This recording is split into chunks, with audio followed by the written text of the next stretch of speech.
Hey, friends, I'm Thea Charles, and you are listening to the Push or Pivot podcast.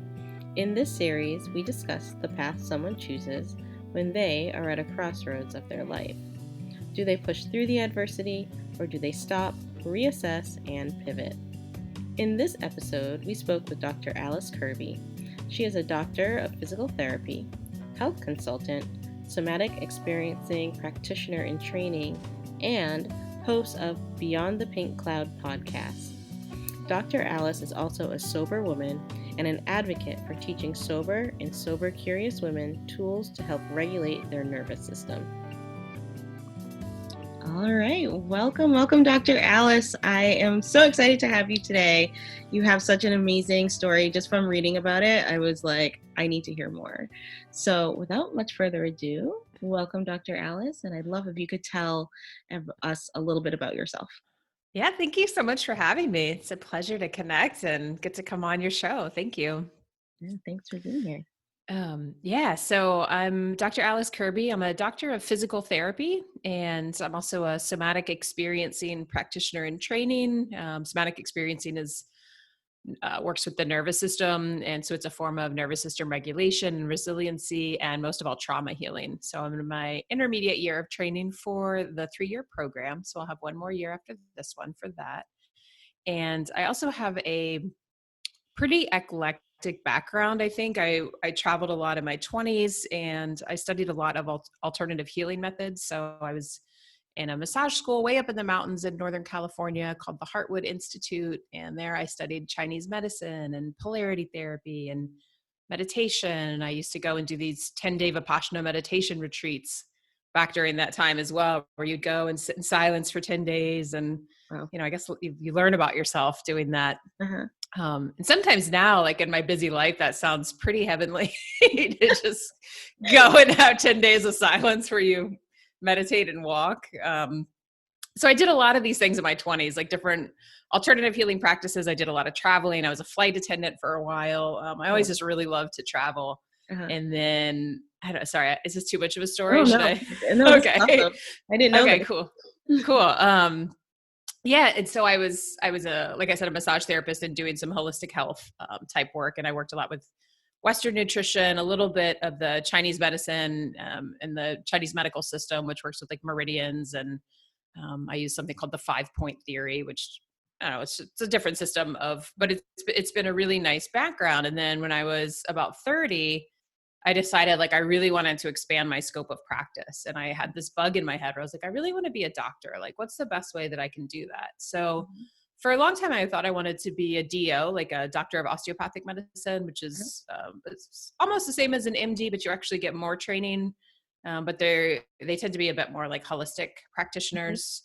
So I started down this road. I went to like community college, my local community college, because I figured it would be the cheapest option, and took all the placement tests. And I had this like algebra book that I got that was how to do algebra in 20 minutes a day. And so I started going through that every day so I could do these placement tests, because I hadn't done any formal, math in a really long time. Yeah. But it was great. I did this 2-year school. I did really well. I had a 4.0. I really enjoyed it. Like I liked all my humanities classes. I was on like a pre-med track, and I was working the whole time and like building my massage business. And so then I transferred to a 4-year school to the American University in Washington, DC. And I got like scholarships and grants because I'd done so well, which was really neat. And so I transferred over there to this honors program and continued with pre-med education.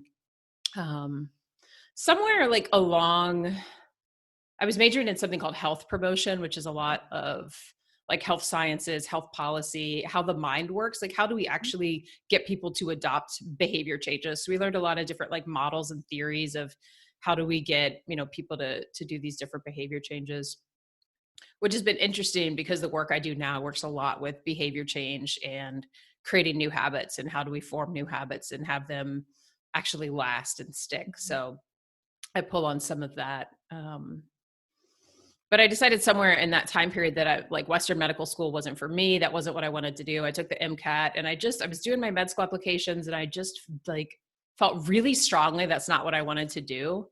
And that's I had like a couple really defining moments in my life where I know like this isn't the thing or this is the thing, like where I really almost hear like an external or an internal voice that's just super clear. I wish I had more of that, honestly. It's something I'd love to cultivate more, because when that happens, it's like there's just no arguing with it, because Right. And so that happened with med school. So I took some time just to think about like what track I wanted to pursue next. Uh-huh. And I applied for this neuroscience PhD because I always really liked brain science. And that I realized I didn't want to be like in a research lab. I didn't want to work with rats or animal models. And that was kind of what this program was about. So anyway, so I decided on PT, and that was a great fit for me because I was already working in a clinic. I was used to doing manual therapy. Right. I liked that I was moving a lot. I wouldn't be like sitting in front of a computer Mm-hmm. the whole time. So I started that application process and got into a PT school in Northern Virginia. That was a really good one, and the one I wanted to go to because it's where I lived. So With all your schooling, I know when I was reading that a time in medical school was kind of like a pivotal moment for a change for you, like a crossroads. Um, can you speak a little bit more onto what was going on when you got into the PT school? sure, yeah. So it was yeah, the whole application process for that was just super stressful. And then PT school itself, I don't know if people realize this, and I try to advocate for my profession quite a bit, even though I don't work full time as a PT anymore. But I think Mhm. there's a lot of misconceptions about what PTs do, or the fact that we even have doctorates. I feel like Right. sometimes people don't understand like why we have them, or like, Uh-huh. is it just something fun they give us? And Right. it's a really intense, it's medical school, Yeah. for musculoskeletal medicine, but we have, you have to learn about neuroscience. And our neuroscience teacher there was this like tiny little lady, but she was like she was an occupational therapist, but she was also like a PhD in neuroscience. And she was very like, we had to learn so much about the brain. I remember we had to go to our cadaver lab once, but she had all these cross sections of brains. Mhm. And it was the coolest. Like, that's one of Yeah. my fondest memories of school, is to look at the brain from all these different layers and levels, and just like to really see like the human brain. I don't know. To me, it felt like this, and this doesn't really speak to what you ask, and I promise I'll get to Mhm. that. But it was this, it was like a microcosm inside of a macrocosm. It was like a spiritual moment for me to just be like, God, this is our brain. I don't know even how to describe it, but I definitely have a feeling that comes with it of just great awe and respect. And so that was a really neat That sounds experience. really cool. I mean, I also Yeah. have as a background in science, like I was a pre-med major as well. Oh, And that awesome. would have been like amazing. Like any Yeah. we did things that were, and then later on I worked in an organ transplant lab. So Oh, anytime you wow. did things where you saw something and like to see what really is going on inside was just like amazing to me. So I totally understand what you're saying. I wish I could have seen the brain.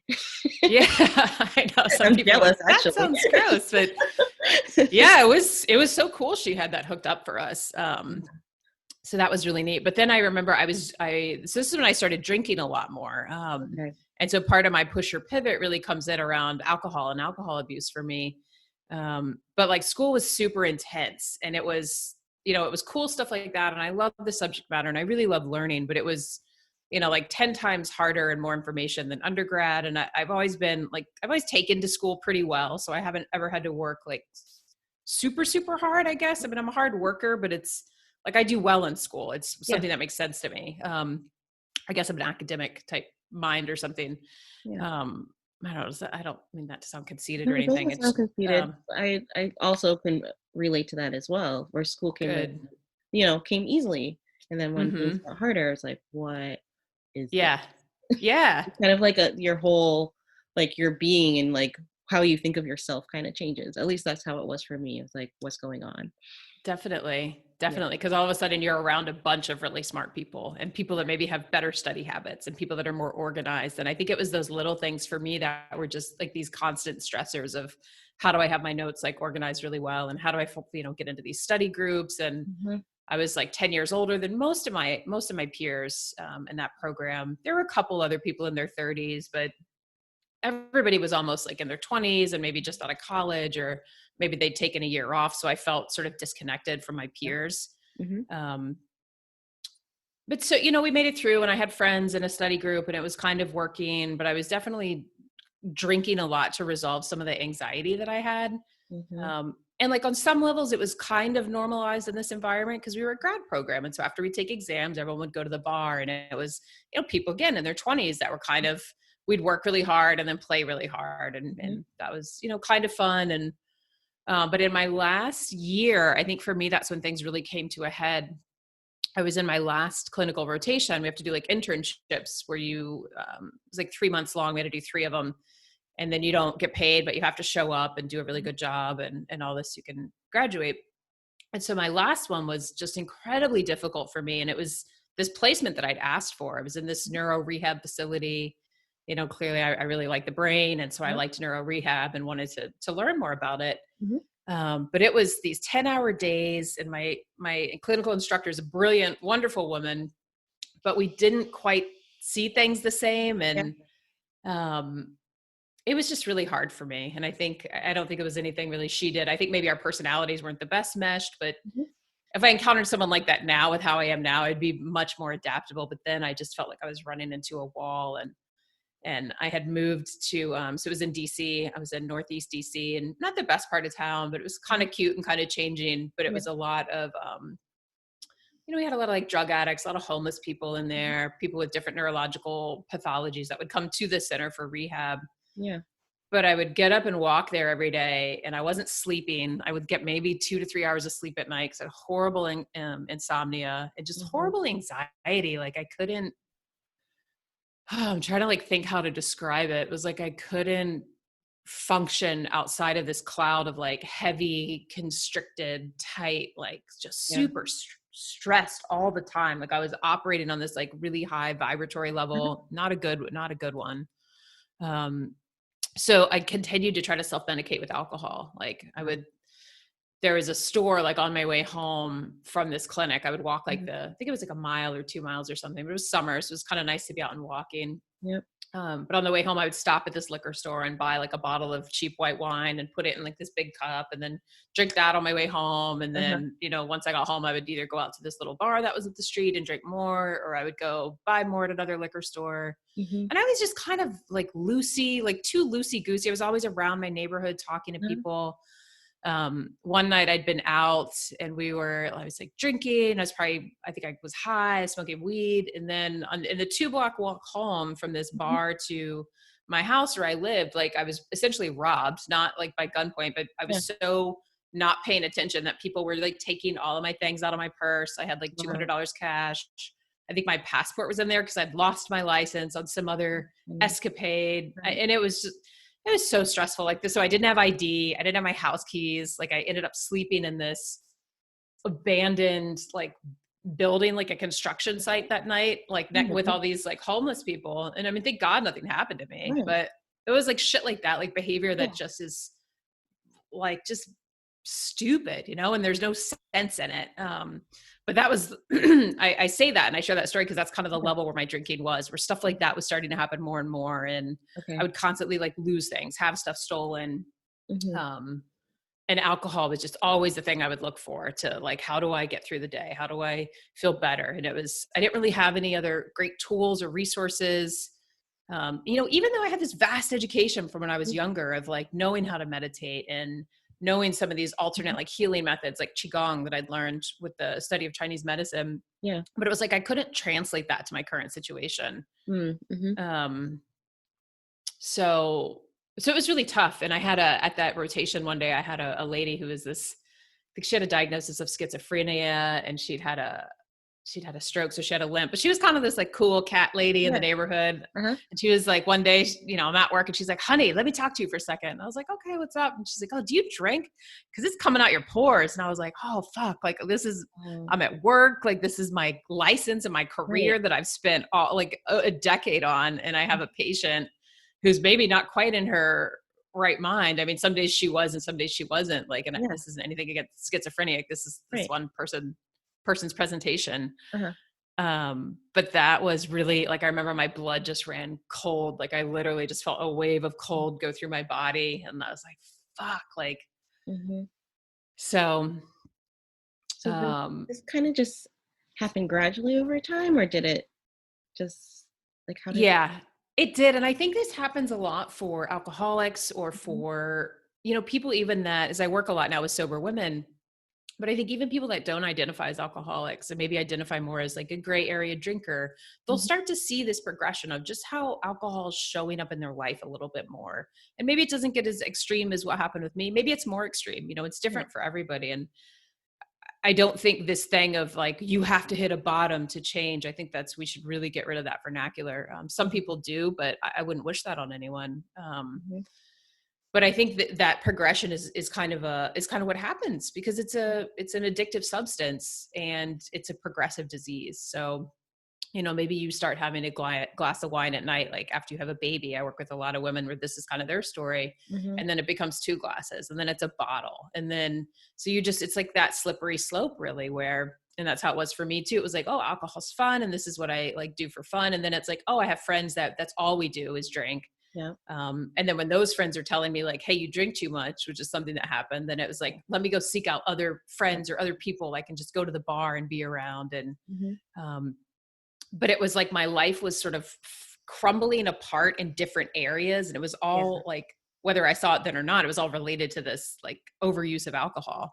Mm. Um, so yeah, I think to speak to your question, it was sort of little by little, but at this point it was like little by little on a broader Yeah. scale. All the different pieces. Awesome. Hmm. Wow. How did you get through that? God, I don't know. I had a baby duckling for a while. I think that Mhm. helped. Okay.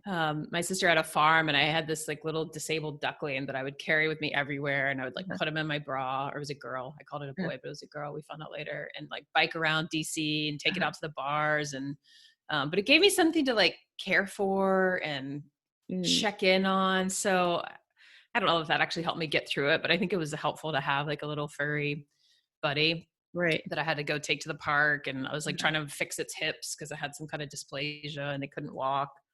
Um, but I don't know really. Like when I think about all the tools and resources I have available to me now, I would like, oh, I really wish I'd had that then. Cause I Mhm. think it was just sort of, like grit almost of just knowing like I have to get through this. So how do I get through it? And it was just like I ended up having to do another rotation. My Okay. instructor from school was like, you got to get out of there. Like my last week there, she's like, just stuff kept happening. I wasn't meeting assignments on time. There Right. was just Mhm. thing after thing. And it was, it just sucks because you want to do a good job. And, but Mhm. she told me, so I ended up having to do another clinical rotation. I took Okay. my board exams that summer. I did not pass those. So I Mhm. had to like retake those. So I had to kind of recalibrate. Got it. But I think what really helped too is after that rotation, I had planned some travel for the next 3 months. I thought I'd be done and have everything in place, and I didn't.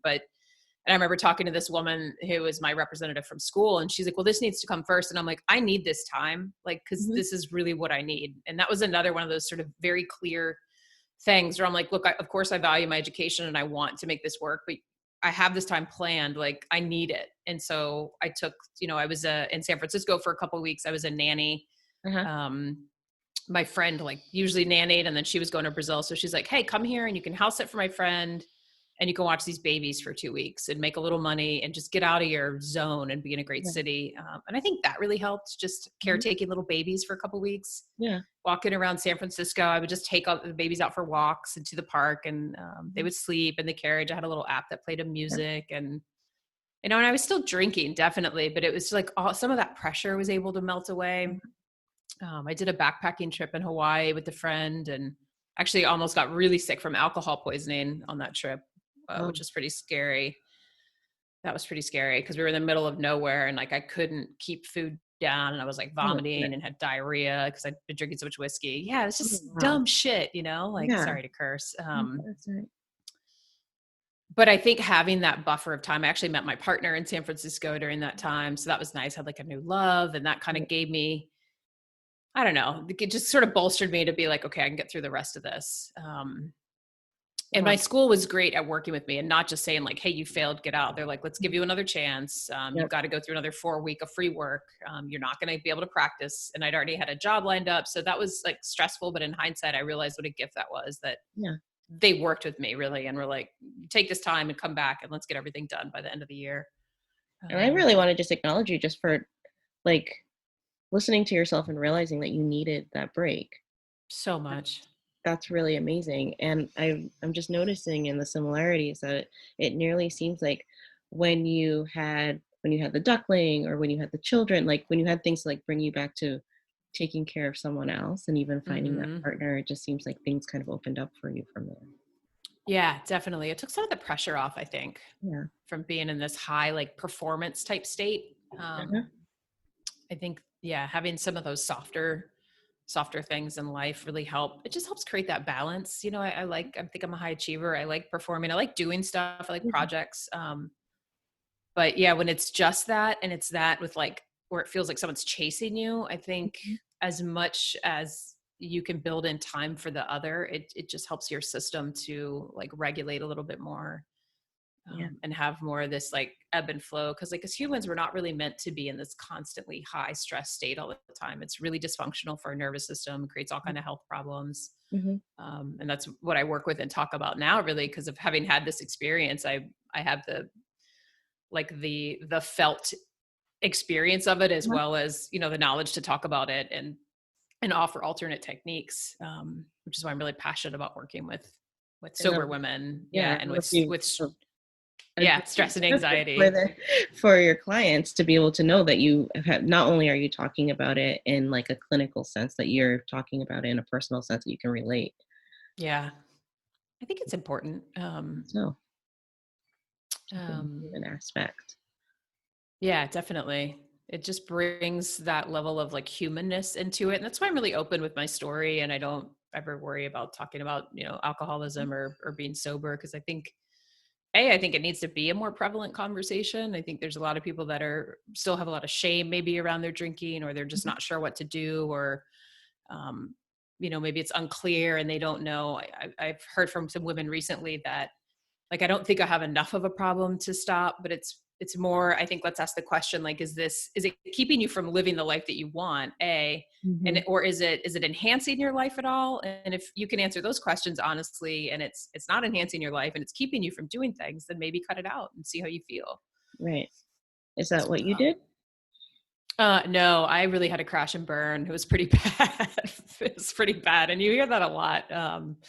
from people. And again, I would tell people like, you don't have to do that. And my version of crashing and burning is different than everyone else's. But Right. for me, my partner finally a couple years later, and I had a job and got through all the school stuff. Uh-huh.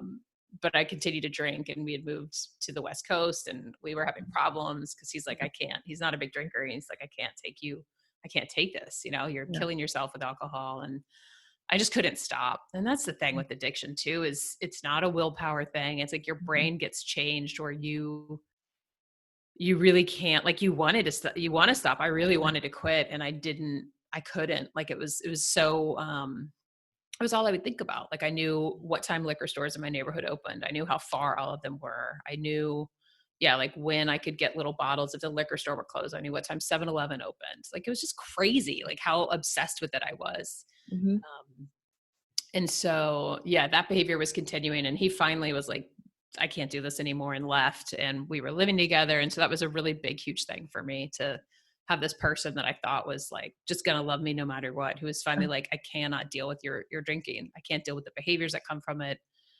Um, so that like really made me take pause. And Yeah. I actually I got on a plane to Hawaii, like randomly. I remember I was talking with a friend and I'm like, I don't know what to do. And of course I was like drinking Uh-huh. and so I decided, but it was like a really, again, a clear thing, even through the haze of alcohol, of like, just go for now. Like go, like I used to live in Hawaii.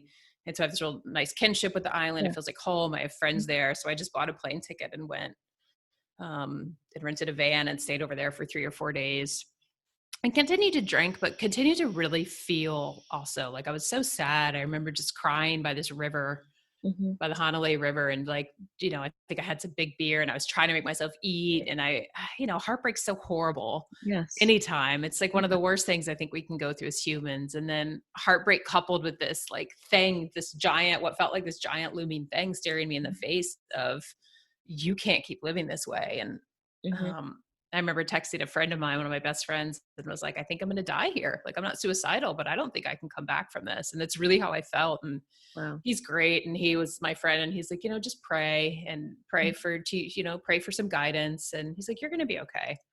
And he'd been sober for like a decade at that point. So he was great. So I came back to San Diego and sort of had a little bit of grounding. My partner and I were still trying to live in this house while we figured out what to do. And that was rough. But I think like 3 days later, I went to a 12-step meeting, and it was actually like a big conference for LGBTQ community. And I mean, I'm a straight woman, but I was, my friend had told me a friend of his was speaking there. So I was like, okay, I'm just going to go listen. And it was such a nice, warm environment. Like everybody was super nice. I introduced myself. I was like, oh, I'm new. I'd been sober maybe half a day at that point. Right.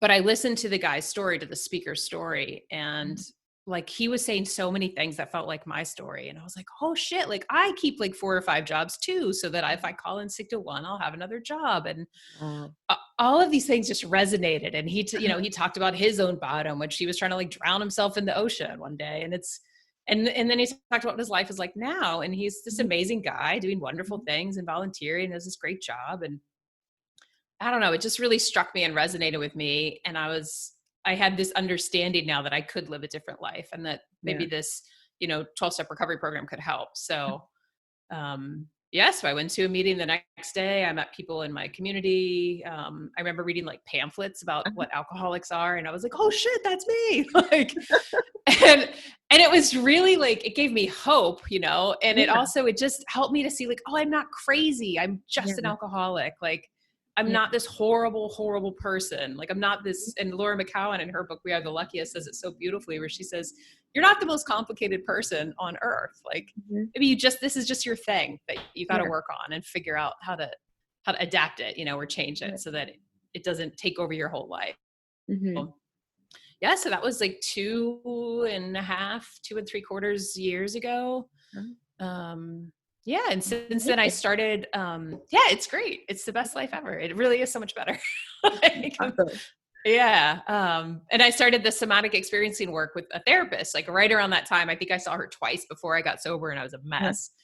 And then I came in and I was like, okay, I got into a recovery program. I'm going to quit drinking. And she was like, okay, great. And then she was doing this somatic experiencing work with me, which is really a body-based therapy. So it's a lot about feeling and being present in your body and noticing sensations and noticing what's actually happening in the present moment.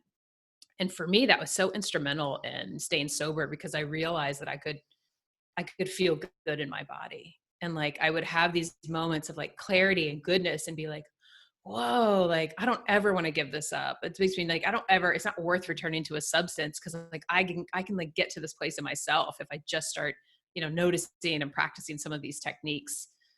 So that was really great support too. And it's again, why I went in to do the training, and why I now work with sober women using a lot of these somatic techniques, because I know, again, from that experiential place of just how well they work and how well they can complement other kinds of recovery, whether it's 12-step or I don't know, there's a ton of stuff out there for people, which is really cool.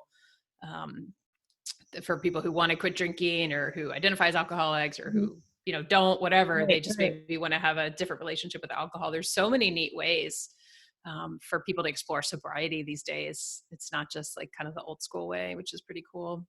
That is really cool. And I'm so happy that you're telling the story for the same reason that you heard that guy's story, and that's like precisely why I even made this podcast, is I just think it's so nice when you see someone and you can see yourself in them, and then see that it's possible.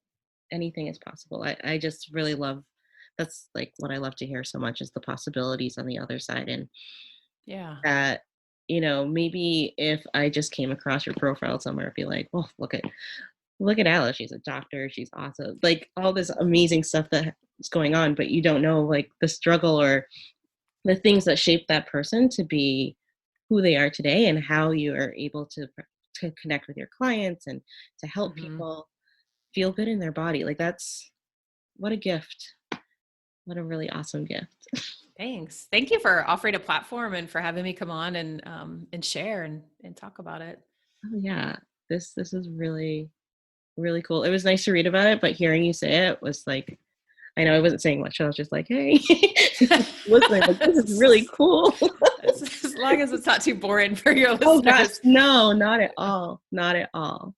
If you could give somebody, I mean, we've gotten a lot of advice from you, but if you could give us like one piece of advice, one life piece of advice, what would that be? I think the idea that you're never too old or it's never too late to make a change, whether that's something like going back to school when you're 30 or something like seeking help for a behavior that's destroying you or anything, or moving or trying a new career or writing a book. Like, I think you're just never too old or it's never too late. I think if you're saying that to yourself, maybe see what else you can say or what other questions could you ask yourself to shift that mindset, because that's just really not true. Mm-hmm. So you can always start something new. And I think that's what keeps us young, and that's what keeps our brains functioning as younger people, really. Yeah. Is to try new things and to just, just if you have something you want to do, don't let age or time or anything like that restrict you. Just like living try. in a growth mindset. Yeah, absolutely. Absolutely. I think it does. It keeps you young. I think it keeps even from a neuroscience perspective, like I think it helps that dendritic branching so that you're actually changing your brain in a positive way when you're taking in new information and learning new things. Yeah. Very true. If someone wanted to contact you, how can we do that? Sure. So I'm pretty active on social media. My Instagram is Dr. like Dr. Dr. Alice Kerby. And then my last name is Kerby with an E, not an I. So it's Kerby. And then I'm on Facebook as Alice Kerby. I have a really cool Facebook group. It's called the Self-Love Project, Changing Our Lives in 2020. And I do like weekly meditations, or I'll have guests come in and do a meditation every Monday. And then Wednesday, I usually post some kind of a pertinent research article to things that they're interested in.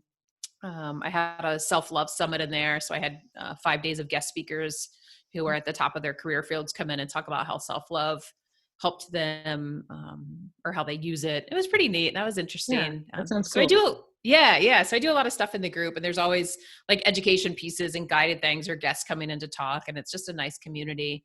So anyone's welcome to come join that. And I just finished a new website like 2 days ago.